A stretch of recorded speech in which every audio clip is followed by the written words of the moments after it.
जो मेरी रूह को चैन दे, प्यार दे, वो खुशी बन गए हो तुम। जिंदगी बन गए हो तुम। जिंदगी बन गए हो तुम। जिस्म से जान तक पास आते गए, उन निगाहों से दिल में समाते गए। जिस हंसी ख्वाब की थी तमन्ना मुझे, हाँ वही बन गए हो तुम। जिंदगी बन गए हो तुम। गुड मॉर्निंग, जय हिंद, नमस्कार। मैं सत्यम ठाकुर स्वागत करता हूं आप लोगों को दरोगा अड्डा पे। और फिर हम वही मॉडर्न हिस्ट्री का सेशन लेकर आए हैं, जो आज हम चर्चा करेंगे आधुनिक भारत का आर्थिक इतिहास। आधुनिक भारत का आर्थिक इतिहास आखिर क्या है, किसको बोलते हैं कि आधुनिक भारत का आर्थिक इतिहास। तो हम बता दें आपको कि जब अंग्रेज जो है प्लासी की लड़ाई और बक्सर की युद्ध के बाद पूरे भारत पर कब्जा जमा लेता है, और कब्जा जमाने के बाद वह ऐसा चाल चलता है, ऐसा नीति का उपयोग करता है। उस नीति को जो है आज हम जानेंगे कि कौन कौन सा नीति अपनाता है, और उसको कई चरणों में विभाजित किया गया है, उसके बारे में हम जानेंगे। तो कहता है कि ब्रिटिश पूर्व भारत की स्थिति। तो सबसे पहले जाने कि ब्रिटिश जब आया उससे पहले हमारी भारत की स्थिति क्या थी। तो हम आपको बता दें कि जब ब्रिटिश जब आया उससे पहले भारत एक कृषि प्रधान देश था। यहाँ आत्मनिर्भरता था। मतलब आत्मनिर्भरता का मतलब हुआ कि इतना उपज हो जाता था, इतना सामान का जुगाड़ हो जाता था कि किसी दूसरे के पास जाने की ज़रूरत नहीं है। इसी को आत्मनिर्भर कहा जाता है। उतना ही लोग कमाता है जितना उसका काम चल जाए, वह आत्मनिर्भर कहलाता है। तो भारत आत्मनिर्भर था। लेकिन धीरे धीरे प्लासी की लड़ाई, बक्सर की लड़ाई, मैसूर, मराठा, सबको जीतते जीतते अंग्रेज जो है पूरे भारत पर विस्तार रूप से अपना साम्राज्य स्थापित कर लेता है। उसके बाद वह जो नीति अपनाता है, वह नीति 3 चरणों में डिवाइड है। 3 चरणों में उस नीति को बांटा गया है, जिसको हम देखते हैं। तो कहता है सबसे पहला नीति जो है 1757 से 1813, पहला नीति, पहला चरण। दूसरा चरण आता है 1813 से 1858, और तीसरा चरण होता है 1858 से लेकर और देश की आज़ादी 1947 तक। अब हम जानेंगे कि इस तीनों चरणों में क्या क्या काम किया गया भारतीयों के द्वारा और क्या क्या काम किया गया अंग्रेजों के द्वारा।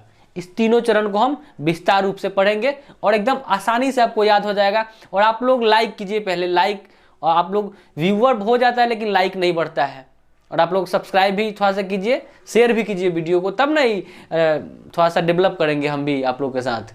तो लाइक करना ना भूलें, कमेंट भी करें और लाइक भी करें। आप लोग वीडियो देखते देखते भूल जाते हैं। अब आते हैं प्रथम चरण की कहानी। प्रथम चरण क्या है आखिर। तो प्रथम चरण की हम बात करें, प्रथम चरण का, तो 1757 से 1813 तक का समय अंग्रेजों का जो विभाजित किया गया है, जो इतिहासकार, वो प्रथम चरण माना जाता है आधुनिक भारत का जो आर्थिक इतिहास है उसके में। तो प्रथम चरण 1757 से 1813, इस चरण में इस काल को लूट काल कहा जाता है। प्रथम चरण को जो समय उसको लूट कहा जाता है। इसमें कंपनी का एकाधिकार समाप्त हो जाता है। कंपनी का एकाधिकार मतलब कि समाप्त हो जाता है।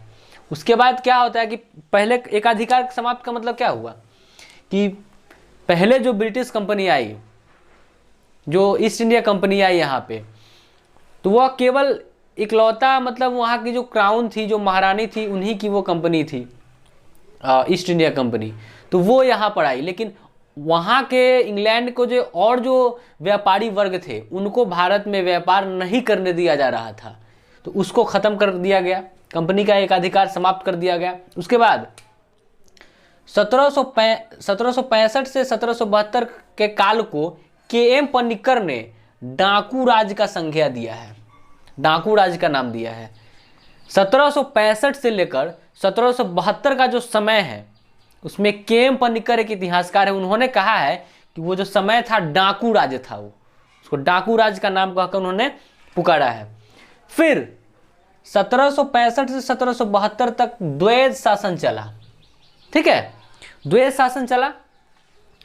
द्वैध शासन लगाया रॉबर्ट क्लाइव और उस द्वैध शासन को खत्म किया था वारेन हेस्टिंग्स। तो द्वैध शासन लाया कौन?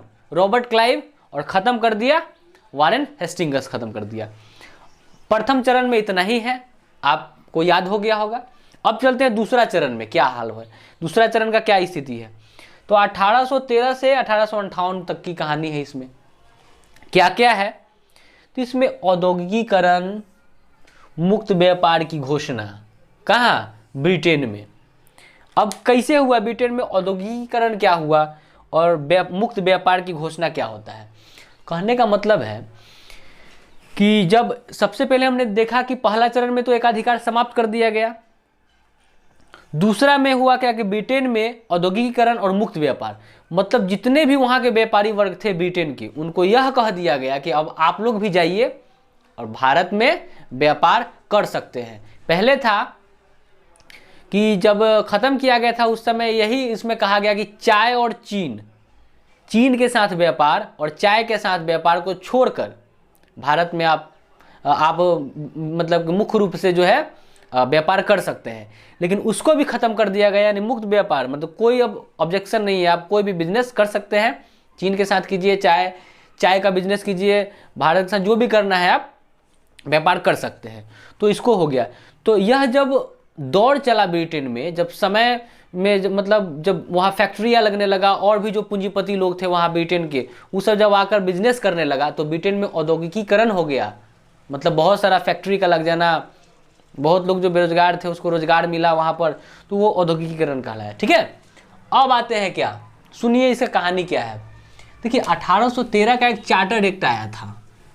उस एक्ट के तहत चीन तथा चाय को छोड़कर सभी व्यापार को मंजूरी मिल गया। 1813 का जो चार्टर एक्ट आया था उसमें कहा कि भाई चलो तुम लोग अगर व्यापार तुम लोगों को करना है तो करो, व्यापार करो, लेकिन चीन के साथ व्यापार नहीं करना है और चाय का साथ व्यापार तुमको नहीं करना है, ऐसा पहला कहा गया था। लेकिन 1813 में कहा कि तुम लोग कर सकते हो, ये दोनों को छोड़ के, चाय और चीन को छोड़ के तुम लोग व्यापार कर सकते हो। लेकिन जैसा ही 1813 का चार्टर एक्ट आता है उसमें चीन चाय दोनों का मुद्दा खत्म, कहता है कि अब वो खत्म हो गया, अब तुम चाय और चीन दोनों का बिजनेस कर सकते हो, कोई दिक्कत नहीं, मुक्त व्यापार को लागू कर दिया गया। ठीक है, तो द्वितीय जो चरण था उसमें इतना ही बात है। अब आते हैं हम तृतीय चरण में। तृतीय चरण क्या है उसको जानेंगे। तृतीय चरण का है 1857 से 1947 तक। इसमें क्या क्या होता है उसको जानेंगे हम। कहता है कि 1857 की क्रांति से अंग्रेजी नीति में सुधार। देखिए क्या क्या होता है, जब 1857 की जब क्रांति हुआ तो अंग्रेज सोचा कि भाई ये तो आंदोलन करने लगा, ये सब चुप था, एक केवड़िया उठा, सब आदमी चारों तरफ से सब यहाँ तक कि आपका जमींदार, कृषक वर्ग, सिपाही जो भी थे, राजा, छोटे मोटे, सब ने विद्रोह करना शुरू किया, महिला वर्ग सभी ने विद्रोह करना, मुस्लिम वर्ग सभी ने विद्रोह करना शुरू किया। तो अंग्रेज सोचा कि नहीं, अब ऐसे काम नहीं चलेगा, अगर इसको थोड़ा प्रलोभन नहीं देंगे भारतीयों को तो हम लोग को यहाँ से खदेड़ के भगा देगा। तो इसके लिए क्या करता है वो कि अंग्रेजी नीति में सुधार कर दिया। अंग्रेजी जो है, जो अंग्रेज थे वो अपना नीति में कुछ सुधार लाया, जो ब्रिटिशर्स था वो अपना सोच में कुछ सुधार लाया। अब सुधार में क्या क्या लाया सो देखिए क्या क्या सोचा। कहता है कि भारत में विकास करना है, भारत में रेल चलवाएंगे, चाय के बागान लगवाएंगे, खूब चाय पत्ती उगवाएंगे, बैंक लगवाएंगे, ईटीसी को बढ़ावा दिया। लेकिन यह बढ़ावा सिर्फ लालच था, सिर्फ यह बढ़ावा इतना ही था, सिर्फ कहने के लिए था, लेकिन इसका मूल उद्देश्य भारत को कंगाल बनाना ही था। इस चीज़ को हमेशा याद रखिएगा। अंग्रेज कभी भी नहीं चाहा कि हमारे बराबरी में, चाहे हमारे लेवल में, जितना तो बहुत दूर की बात है, हमारे बराबरी में भी कोई ना आए, हमारा हाथ भी कोई ना पकड़े, वो अंग्रेज का सोच था। तो हमने देखा कि किस तरह से अंग्रेज जो है अपना जो उनका थिंकिंग था, जो सोच था, उसमें किस तरह वो सुधार किया, वो हमने देखा। अब क्या करता है कि भू राजस्व व्यवस्था अपनाता है वो। इसके बाद क्या करता है कि भू राजस्व व्यवस्था अपनाया। भू राजस्व व्यवस्था पहले लालच दे दिया, लालच देने के बाद भू राजस्व व्यवस्था में आया। अब भू राजस्व व्यवस्था जो आया उसमें क्या क्या था सो जान लीजिए, खाली टैक्स वाला कहानी है इसमें।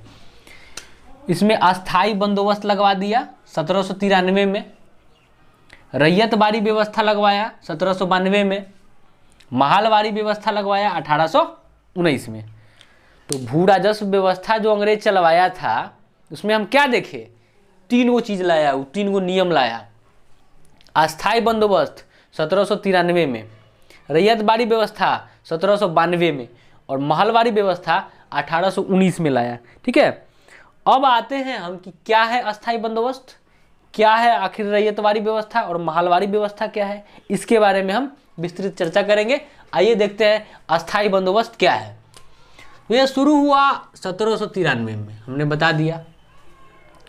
और अस्थाई बंदोबस्त जो था वह कौन शुरू करवाया, उस समय गवर्नर कौन था पूछा जाता है, तो लॉर्ड कॉर्नवालिस था। ठीक है, अस्थाई बंदोबस्त के समय गवर्नर कौन, कॉर्नवालिस। क्षेत्र किस किस क्षेत्र पर जो है यह अस्थाई बंदोबस्त लगाया गया था, तो जान लेते हैं। बिहार, बंगाल और उड़ीसा, बिहार, बंगाल और उड़ीसा पर जो है यह अस्थाई बंदोबस्त लगाया गया था। इस अस्थाई बंदोबस्त को इस्तमरारी या जमींदारी व्यवस्था भी कहते हैं, हमेशा याद रखिएगा। इस अस्थाई बंदोबस्त को इस्तमरारी व्यवस्था, इस्तमरारी या जमींदारी व्यवस्था कहते हैं। अब आते हैं कि इसमें क्या कहा जाता था। इसमें कहा जाता था, अंग्रेज सब होता था बड़ा होशियार, वो कहता था जो यहाँ का जो जमींदार था, जो राजा था, उसको कहता था कि सुनो भाई, तुम्हारा यहाँ पर राज है, तुम जो कहोगे वो तुम्हारा प्रजा मानेगा। हम तो कहेंगे तो कहेगा क्या कि हमसे काम करवा रहा है, हमारा शोषण कर रहा है, इससे अच्छा है कि तुम ही कहो, तुमको हम कुछ फ़ायदा देंगे। तो भाई लालच दिया तो ये लोग मान गया कि चलो ठीक है, हालांकि इनको नहीं करना चाहिए लेकिन ये लोग मान गया कि चलिए ठीक है, हम आपका मदद करेंगे। इसमें क्या होता था कि जमींदार को खेती दिया जाता था या टास्क दिया जाता था कि भाई तुम लोग अपना ज़मीन दो मजदूर को, कहो उसमें खेती करे और उसे टैक्स वसूल के लाओ और टैक्स का 10/11 भाग हमको दो, 1/11 भाग अपने रखो। बात समझ में आ गया? मतलब कि 11 किलो वसूलना है, जिसमें से 10 किलो हमको दो और 1 किलो अपने रखो। समझ गए? इस तरह का कहानी था। तो वसूल कर हमने क्या बताया कि जमींदार जो है उनको क्या करना पड़ता था, हमने बता दिया। तो 10/11 भाग अंग्रेज अपने लिए कहता था और 1/11 भाग जमींदार खुद रखता था। ये हो गया। और यह जो अस्थाई बंदोबस्त था वो पूरे भारत में 19% भाग पर लागू था। कितना प्रतिशत भाग? सोना नहीं है, उगाइए मत, ध्यान से देखिए, थोड़ा थोड़ा वीडियो है, याद करते चलेंगे। पढ़ाई लिखाई को स्किप करने से बड़ा दिक्कत हो जाएगा, इसलिए थोड़ा सा ध्यान से देखिए। उगाना वो सब गड़बड़ बात है, आप बैठ के आराम से चेयर पे बैठ के पढ़िए जो कि ठीक रहेगा। बोर्डिंग वाला कहानी नहीं, हिस्ट्री है, कहानी की तरह पढ़ रहे हैं और याद भी हो जाएगा आपको। तो ध्यान से देखिए, इधर सुनिए, इधर ध्यान दीजिए। अब आता है इसी अस्थाई बंदोबस्त में और अंग्रेजवा दिमाग लगा दिया। वो क्या सोचता है, वो कहा कि भाई ऐसे में करता था ना तो भाई वो ये जो जमींदार जो लोग थे वो सोचते थे, कुछ फ़ायदा के लिए सोच लेते थे, कुछ इधर उधर कर देते थे। तो अंग्रेजवा दिमाग लगाया कि नहीं, ऐसे काम नहीं चलेगा। तो कहते हैं, अंग्रेजवा कहा कि सुनो, एक सूर्यास्त नियम ला दिया, सूर्यास्त नियम। ठीक है, सूर्यास्त कानून लाया। उस सूर्यास्त कानून क्या था कि एक खेती बाड़ी का समय ही जब बीज बोया जाता था, उसी समय यह कह दिया जाता था कि भाई इतना डेट है तुम्हारा, इस डेट को इतना दिन में तुम्हारा फसल तैयार हो जाएगा, इस डेट में तुम्हारा जो ये है टैक्स है वो हमारे महल में आ जाना चाहिए, हमारे महल में आ जाना चाहिए, नहीं तो तुमसे ज़मींदारी छीन ली जाएगी। एक डेट के अलावा, मतलब कि जो डेट दिया गया उस डेट के शाम तक, सूर्यास्त माने कि सूर्यास्त होने से पहले तक तुम हमको जो काम दिए हैं वो करके हमको दे दो, नहीं तो आपसे ज़मींदारी व्यवस्था छीन लिया जाएगा। तो ये नया कानून आ गया, सूर्यास्त कानून। याद रखेंगे कि सूर्यास्त कानून किससे संबंधित है, तो अस्थाई बंदोबस्त से संबंधित है। चलिए अब आते हैं हम रैयतवारी व्यवस्था क्या था। 1792 में आता है रैयतवारी व्यवस्था। रैयतवारी व्यवस्था कब आता है? 1792 में। इसमें क्या, रैयत मतलब क्या होता है? रैयत मतलब होता है आपका किसान। रैयत मतलब किसान होता है। एक सेकेंड,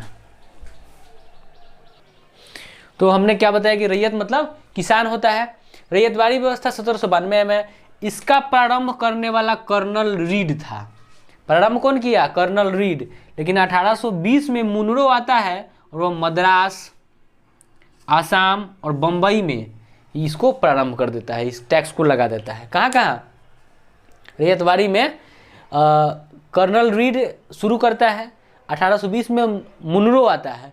मुनरो मद्रास, आसाम और बम्बई में प्रारंभ करता है। ठीक है। इसका भू राजस्व दर जो था, इसका टैक्स का दर आधा था। कहता था कि जितना है तुम्हारा आधा हमको दे दो।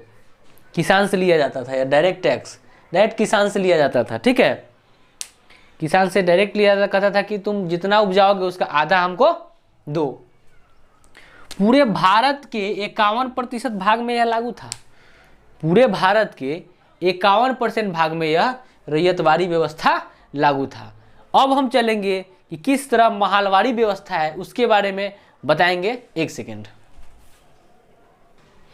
तो अब जो है हम जानेंगे कि महलवारी व्यवस्था के बारे में। तो महलवारी व्यवस्था कब आती है? 1819 में। महाल मतलब गांव, महाल माने गांव। ये जो टैक्स था वो डायरेक्ट गांव से वसूला जाता था, डायरेक्ट गांव से वसूला जाता था। शुरू कौन किया था? हॉल्ट मैकेंजी और मार्टिन बर्ड। महलवारी व्यवस्था शुरू कौन किया? हॉल्ट मैकेंजी और मार्टिन बर्ड शुरू किए थे। किस क्षेत्र में यह लागू था? किस किस क्षेत्र में इसका जो महलवारी व्यवस्था है वो लागू था? तो वह पंजाब के क्षेत्र, मध्य प्रांत के क्षेत्र और यूपी के क्षेत्र में यह लागू था। पंजाब के क्षेत्र, मध्य प्रांत और यूपी में यह लागू था। देखिए प्रारंभ में जो यह लगान है वो 2/3 लिया जाता था, यानी 66%। जितना गांव वाले लोग उपजा करते थे प्रत्येक आदमी, उसका 2/3 भाग लिया जाता था, यानी कि 66% जो है वह लिया जाता था। लेकिन बाद में उसको कम करके आधा कर दिया गया, माने 50% कर दिया गया, कम करके बाद में आधा कर दिया गया। क्वेश्चन हमेशा ध्यान में रखिएगा कि किस व्यवस्था में जो है कम किया गया था।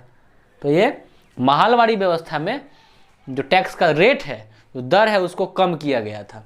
तो हमने इसको देखा। और यह पूरे ब्रिटिश भारत क्षेत्र में ये लागू था। यह पूरे ब्रिटिश राज क्षेत्र का 30% भाग पर यह लागू था। जितना भी भारत में ब्रिटिश का क्षेत्र था उसके 30% जगहों पर यह जो महलवारी व्यवस्था था वो लागू था। तो हमने देखा कि किस तरह ब्रिटिश से पहले भारत की स्थिति क्या थी। जब ब्रिटिश आए तो किस तरह वो जो है चाल चला, और उस चाल में किस किस नीति का उपयोग किया। उस नीति को 3 चरणों में बांटा गया।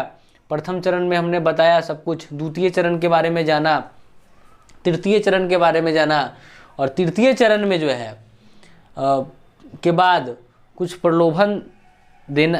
1857 की क्रांति को लेकर थोड़ा सा कुछ दिमाग लगाया कि कुछ करना पड़ेगा, नहीं तो लोग भड़क जाएंगे। उसके लिए भू राजस्व व्यवस्था अपनाए और उसमें तरह तरह का अस्थाई बंदोबस्त, महलवारी व्यवस्था, रैयतवारी व्यवस्था सबको चलाया और भारत को केवल लूटने का ही काम किया, ना कि कुछ देने का। तो हम उम्मीद करते हैं कि ये पार्ट 1 है, आधुनिक भारत का आर्थिक इतिहास का पार्ट 1 है। पार्ट 2 बहुत जल्द अपलोड होगा और आप लोग को याद हो गया होगा, हम उम्मीद करते हैं। और क्वेश्चन को 1 से 2 बार और देखेंगे, पूरा तरह से याद होगा, एक कहानी की तरह याद होगा। और जो भी लोग हैं Bihar SI, BPSC, PT, UPSI, Bihar SSC, SSC GD, Bihar SSC, उसका सचिवालय, बिहार सचिवालय, जो भी जीके लेवल का जो भी क्वेश्चन है, रेलवे है, ग्रुप डी है, उससे क्वेश्चन इससे बाहर नहीं आना चाहिए, ये मेरा विश्वास है। और आप लोग ध्यान से रहिए, पढ़िए। फिलहाल के लिए जय हिंद।